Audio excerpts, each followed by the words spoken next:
Gracias, diputado. Diputada Matilde Bruera tiene la palabra.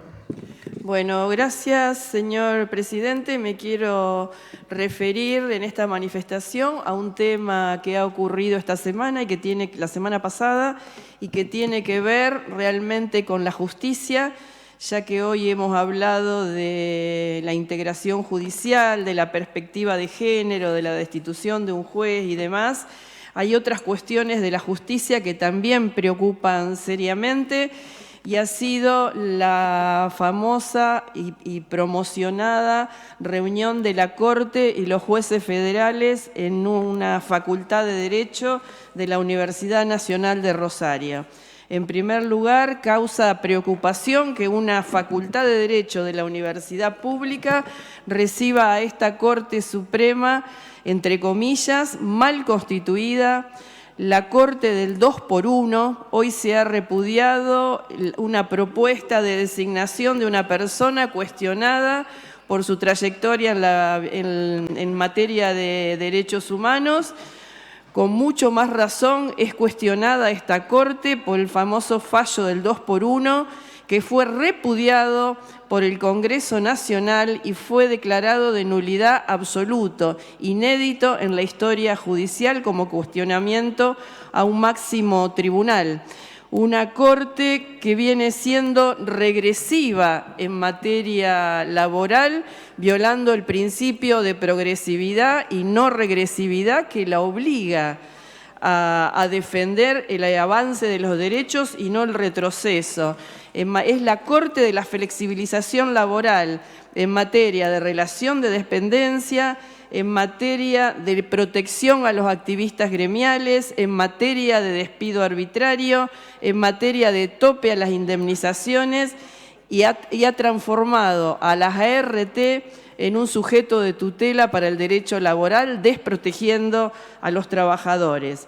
Una Corte designada, digo, irregularmente, al menos 2 de sus miembros, y una Corte de 4 miembros no existe en ningún lugar del mundo. Ni hablemos de paridad, porque no existe tampoco en esta Corte, pero el solo hecho de que sean 4 miembros, no existe en el mundo una Corte de tales características. Una Corte que además ha reflotado una ley derogada en el año 2006, una ley derogada por el Congreso, para tomar por asalto el Consejo de la Magistratura.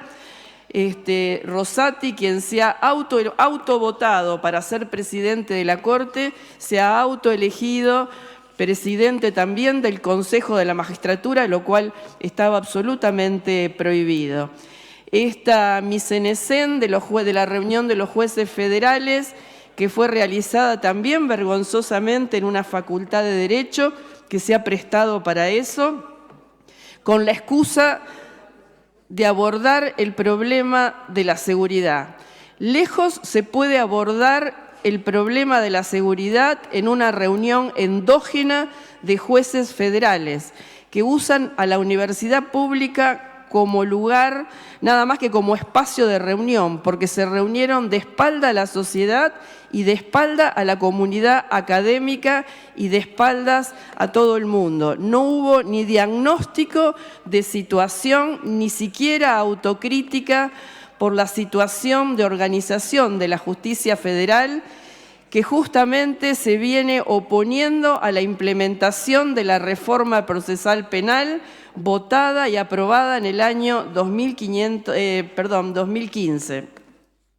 Estamos retrasados en la implementación de esa reforma, de un modelo acusatorio con un Ministerio Público de la Acusación, un Ministerio Público Fiscal y un Ministerio Público de la Defensa como corresponde. El funcionamiento no se implementa, solo está probándose en 2 provincias argentinas. Y eso es lo que tienen que reclamar jueces democráticos, la implementación de una justicia democrática. Pero además, si realmente están preocupados por el tema del narcotráfico, que es de competencia federal, creo que nos merecemos una autocrítica del funcionamiento de la justicia federal en por lo menos los últimos 30 años de funcionamiento de esta justicia, sino más. Cuando se habla de la guerra contra el narcotráfico, no solo es una frase rimbombante e incorrecta incluso, porque no es materia bélica el problema del narcotráfico. Sin embargo, el problema del narcotráfico y el crimen organizado jamás han pasado por los estrados federales. Y eso puede comprobarse con el solo hecho de analizar las estadísticas, que ni siquiera tienen los propios tribunales federales, porque carecen de estadísticas, pero uno lo deduce de las estadísticas de la defensa pública, en este caso que hace estadísticas, y de las estadísticas del sistema penitenciario. Los únicos perseguidos en materia de narcotráfico son los consumidores y los expendedores minoristas. Se gastan 40 millones de pesos al año solamente para perseguir consumidores, y la última cadena de esa cadena de narcotráfico, que serían en realidad las víctimas del narcotráfico y no los autores. No hay casi causas de narcotráfico en la justicia federal, y de eso somos testigos los santafesinos, que estas dos renombradas organizaciones de narcotráfico que tanto se mencionan en los medios y en las discusiones públicas han sido imputadas y juzgadas en la justicia provincial por hechos de violencia y no por narcotráfico. Cuando se juzga la banda de Los Monos, no tenía una sola condena por narcotráfico. Esto es un análisis, una autocrítica que ha estado ausente en esta justicia federal, que ha estado de espaldas a la sociedad. No ha sido más que la presentación del partido judicial, que es un partido político realmente necesario para implementar un modelo neoliberal en Argentina.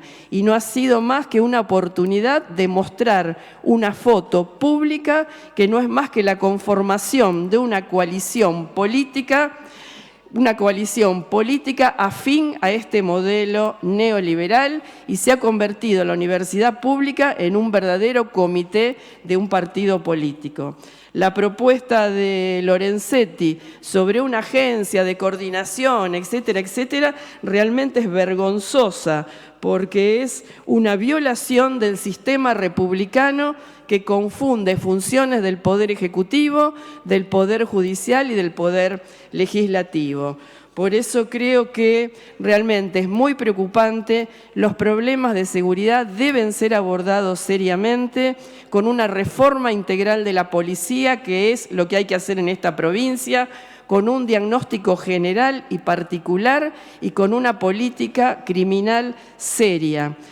Es imprescindible reformar la Corte Suprema de Justicia de la Nación, no solo en la cantidad de miembros, sino en la especialización y en el funcionamiento, entre otras cuestiones, el plazo para resolver. Es necesaria una reforma integral del Poder Judicial y implementar de una vez por todas una reforma procesal que duerme en los cajones, a pesar de que ha sido aprobada en el año 2015, como mencioné anteriormente. Y es necesario tener un procurador de la Nación que organice y elabore una política criminal importante para que los fiscales federales se ocupen seriamente del crimen organizado y no sigamos perdiendo tiempo y haciendo escenarios políticos, que es lo que ha pasado hasta ahora, y realmente me resulta muy preocupante. Por eso no puedo dejar de manifestarlo en público, como he hecho, y en este recinto, que es el lugar institucional para manifestar estas cuestiones. Nada más, gracias. Gracias, diputada.